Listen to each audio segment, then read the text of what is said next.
The early dynastic era, 2900 to 2350 BC, saw a change in the structure of human society. The early hunter-gatherer lifestyle was replaced by agriculture, and because of this radical shift in food production, families began to settle in one geographical area more often. This trend soon led to the colonization of specific areas, which in turn led to the creation of cities. Uruk, a Sumerian civilization, was one of the earliest cities in the world. The civilization of Sumer was divided into distinct city-states, each controlled by local dynasties.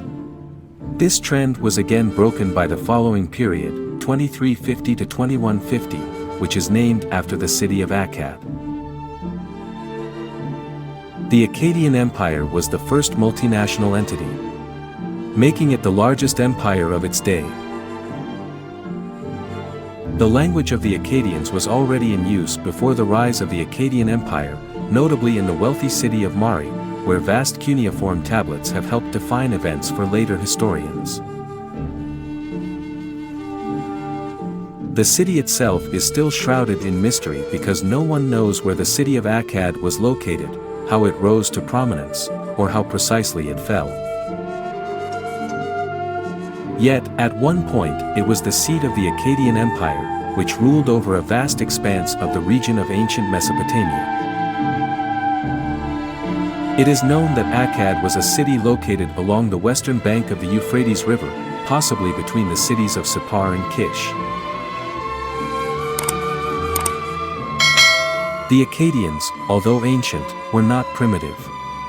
They made several advancements in mathematics and science that are still effective today.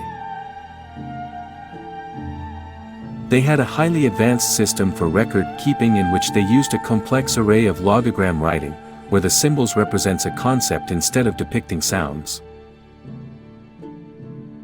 These seals were cylindrical in shape with engravings around the sides of the object. When pressed and rolled on soft clay, they left an impression, imprinting the symbolic representation of ownership. When placed on pots or boxes, they had to be broken to access the contents. Their art was astonishing, as impressive as that of any other civilization, if not better. Their clay pots, statues, and murals depicted national conquests, religious themes, and historic records. Culture and literature. The Akkadians were very sophisticated in their literature and sciences. They used a refined form of Sumerian cuneiform writing. The Akkadians adapted the script into a wholly different language. They retained the Sumerian logograms and combinations of those logograms for more complex notions but pronounced them as the corresponding Akkadian words. The Akkadian readings of the logograms added new complicated values. The expansion of cuneiform writing outside Mesopotamia began in the 3rd millennium, when the country of Elam in southwestern Iran was in contact with Mesopotamian culture and adopted the system of writing.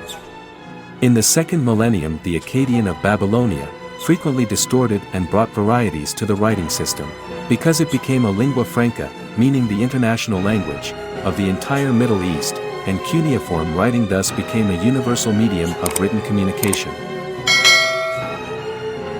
The political correspondence of the era was conducted almost exclusively in that language and writing. The Akkadian Empire created the first postal system where clay tablets inscribed in cuneiform Akkadian script were wrapped in outer clay envelopes marked with the name and address of the recipient and the seal of the sender. These seals could not be opened except by the person they were intended for because there was no way to open the clay envelope save by breaking it.